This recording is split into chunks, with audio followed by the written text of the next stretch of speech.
Vamos falar sobre as autolimitações. O que a gente pode aprender para superar isso? Medo, autolimitação, como lidar com tudo isso? Para começar, tem três sentimentos, ou melhor, emoções. Aliás, deixa eu explicar a diferença rapidinho. Emoção é um processo corporal, é aquilo que o corpo sente, reage. Já o sentimento é quando a gente tem consciência daquilo, quando percebe o que está rolando dentro da gente. Pois bem, tem três emoções e sentimentos que são extremadamente disfuncionais no ser humano. Extremamente são a raiva, o medo e a culpa. A raiva, por exemplo, pode se manifestar de dois jeitos. Tem aquela raiva explosiva, externa, que dá para ver de longe, e a pessoa que grita, que xinga, que faz cara feia, ameaça, às vezes até bate, ou em casos extremos, chega até a violência mesmo. Mas tem também uma versão bem mais escondida. A raiva reprimida, aquela que fica ali guardada, tipo um vulcão adormecido. Aí, do nada, teu filho, tua filha, teu parceiro, ou até se um colega no trabalho, alguém fala alguma coisa, bum, você explode com uma violência que nem parece sua. Essa é a raiva. Agora, o medo é uma emoção que, quando aparece na dose certa e no contexto certo, até faz sentido. Tipo assim, se eu vou passear num parque natural lá na Índia e eu sei que tem cobra, tem tigre, tem leopardo e eu não tomo cuidado, aí eu tô sendo imprudente mesmo, né? O problema do medo no ser humano é que a maioria dos medos não vem da realidade, vem da cabeça da gente. E a mente que inventa esses medos. Não. Enquanto mais medo eu tenho de uma pessoa, mais eu ataco essa pessoa, achando que estou me defendendo. Então, tem que tomar muito cuidado, porque raiva e medo são duas faces da mesma moeda. Literalmente. Se eu tenho raiva, eu ataco. E, no fundo, é porque eu tô com medo da reação. E se eu tô com medo, para me proteger, eu ataco. Viu? São praticamente as duas juntinhas. A terceira emoção disfuncional é a culpa. A culpa não tem absolutamente nada a ver com a tristeza. Por ter cometido um erro, também não tem nada a ver com aquele arrependimento genuíno, sabe? Tipo assim, poxa, eu errei, causei um dano, isso teve consequências. Eu sinto muito por isso e eu vou ver como eu posso reparar isso, se é necessário. É válido, é humano. E a culpa é outra coisa, sinceramente. A culpa é como um castigo que eu imponho em mim mesmo, em outra pessoa, pode gerar sofrimento. Um sofrimento contínuo. Eu me faço sofrer porque eu sou culpado do que eu fiz.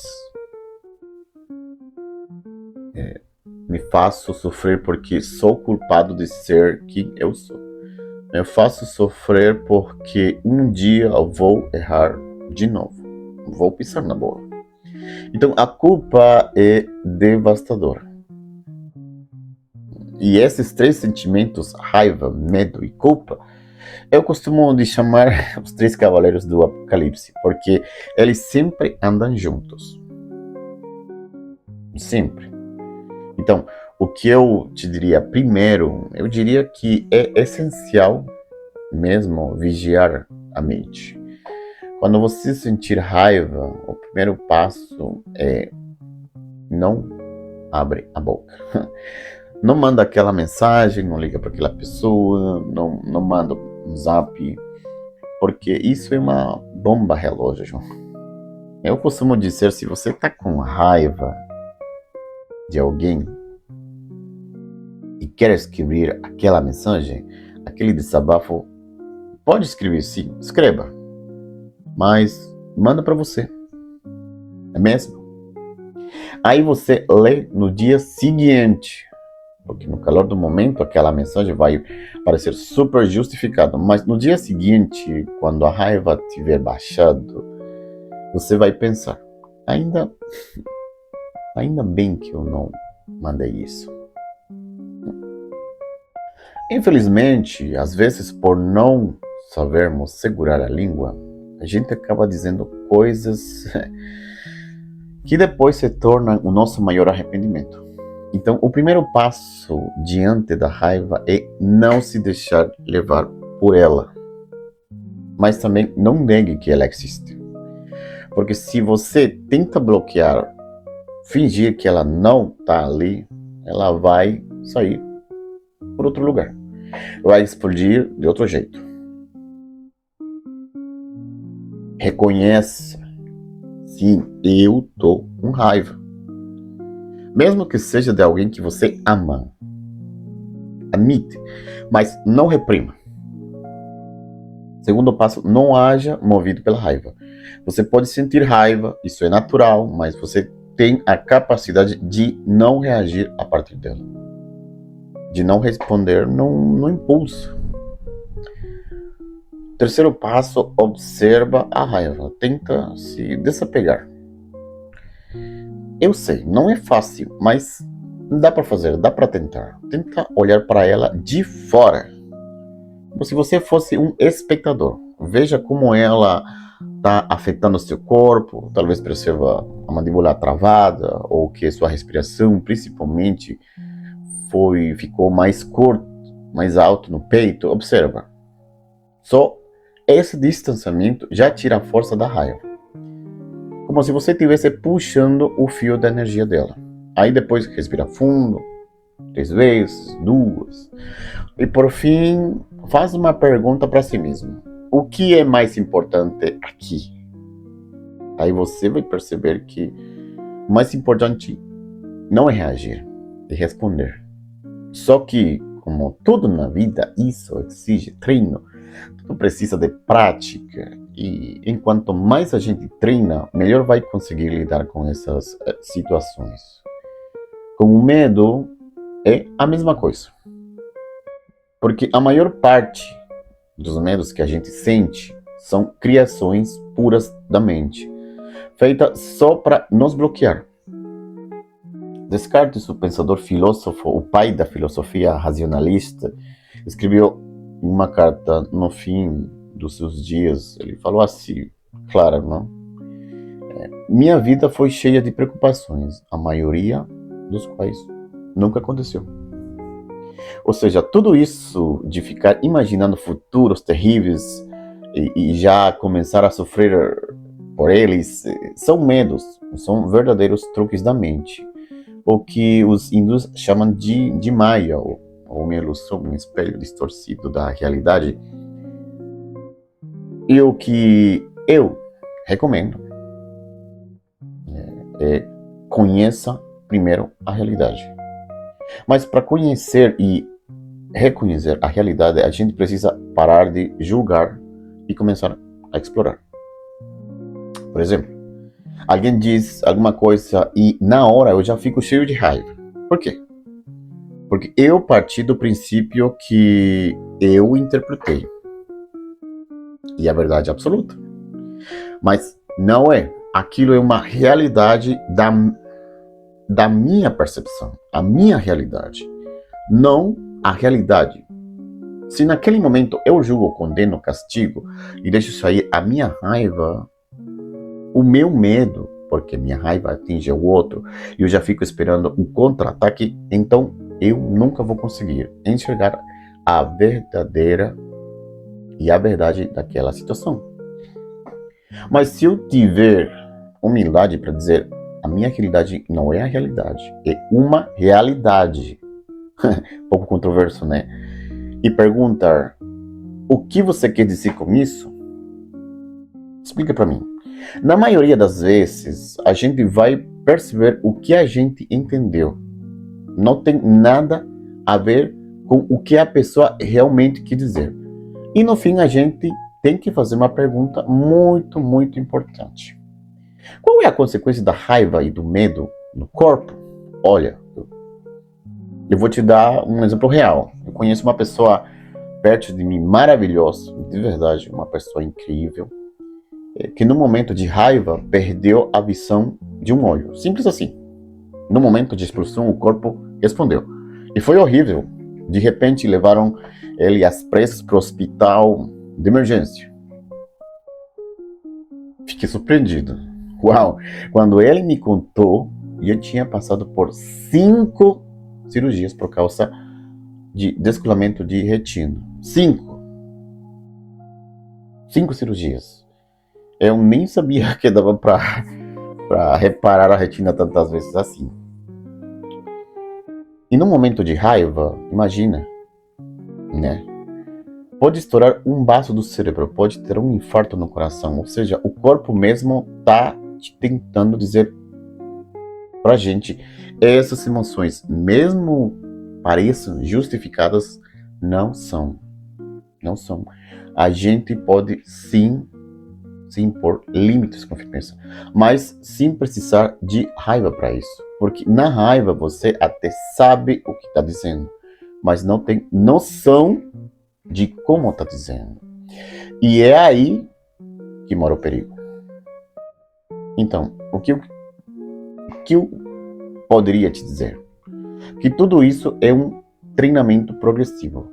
Um processo em que todos nós temos que ir ganhando habilidades. Eu também sou o primeiro da fila, né? A gente vai errar, vai, mas também vai aprender. E é aí que entra aquela tal de resiliência que a gente falou antes, né? Resiliência. Eu errei, sim, mas eu não vou me punir a vida toda por ter errado. O que eu posso aprender com isso? Beleza. Então, amanhã eu volto, amanhã eu vou fazer melhor. E se eu acabar reagindo, que eu reaja com a mesma força por menos tempo, e é assim que a gente vai conquistando aquele espaço chamado liberdade. Mas e aí? Como é que a gente pode cultivar relações mais saudáveis? Relacionamentos profundos, mais significativos, com mais impacto real?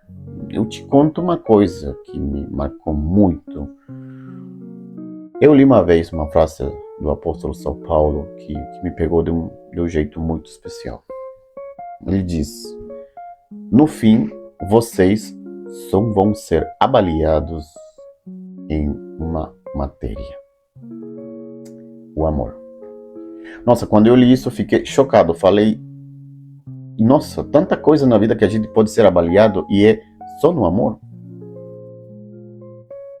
E no Cântico ao Amor, ele fala sobre a sabedoria, sobre dons, falar sobre várias línguas, mas no fim das contas, é tudo sobre o amor. Vamos mergulhar um pouco nessa frase que para mim é tão certeira, tão profunda. O amor é o antídoto natural do medo. Por quê? Porque quando você ama alguém, você não tem medo dessa pessoa. E por quê?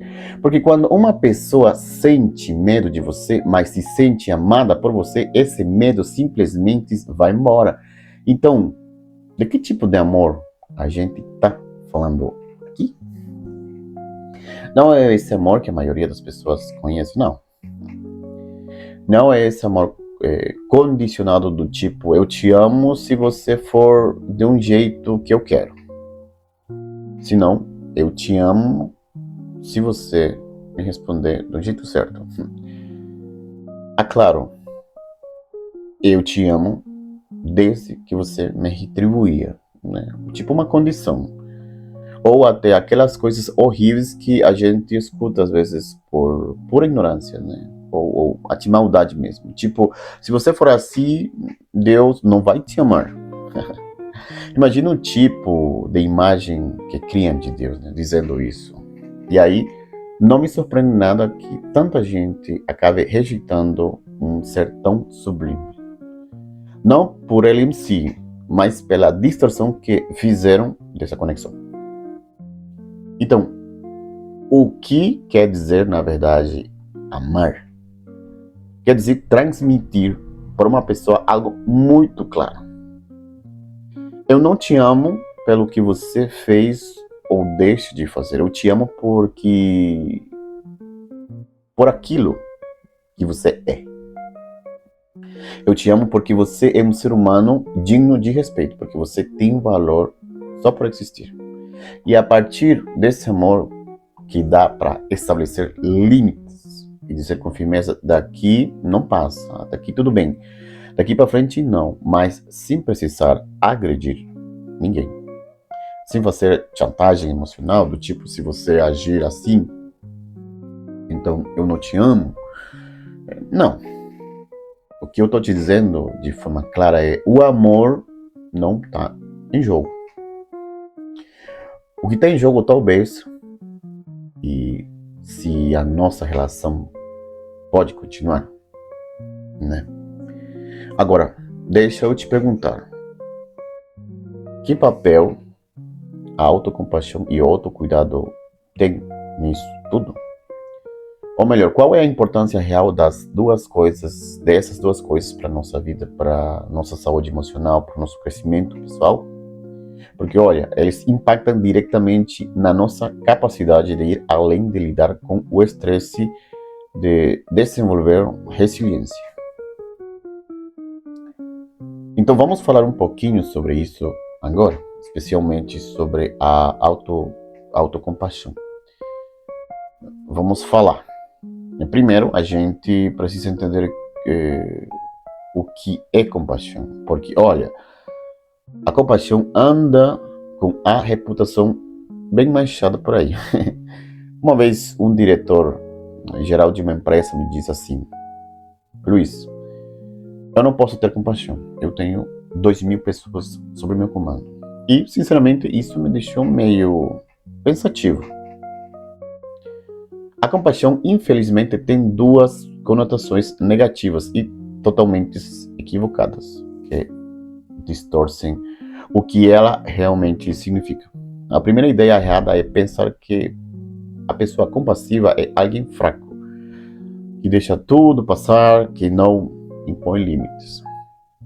É quase como se fosse um sinônimo de fraqueza. Mas olha que curioso. No taoísmo, a compaixão tem dois lados, um yin e um yang.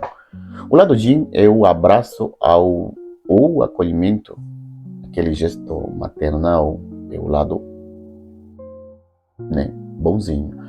E já o lado yang é a firmeza, ou seja, você é firme ao colocar limites, mas faz isso com gentileza, não com dureza. Então, compaixão significa exatamente o seguinte: eu entendo que você está sofrendo. E para isso, antes de tudo, precisa haver empatia.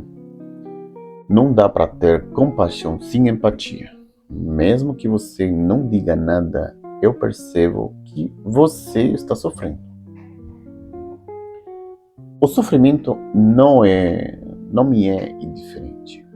Eu quero te ajudar a reduzir esse sofrimento. Isso é compaixão. E olha que lindo, né? A compaixão é radicalmente diferente da pena. Porque quando você sente pena de alguém, você se coloca acima da pessoa. Como se dissesse: e aí, coitadinho, coitadinha dele. Nossa. Mas na compaixão, não Na compaixão você se vê no mesmo nível da outra pessoa, né? Você não se sente superior, você se sente próximo. Você olha para ela e pensa: eu entendo, eu te entendo, eu tô com você, eu quero caminhar ao seu lado. Por isso, desenvolver compaixão é fundamental, porque ela é o bálsamo que cura uma porção de feridas. Espero que esteja gostado desse pequeno análise que a gente fez hoje. E se você curtiu, não esqueça de se inscrever no canal. Seu apoio é muito importante para mim. Compartilhe esse vídeo, sinceramente, não. Me siga aqui nas redes sociais. Comente se curtiu da análise. E se não gostou também, né, pode deixar teu comentário aqui. Teu apoio sempre vai ser bem-vindo. Eu te vejo no próximo vídeo. Valeu!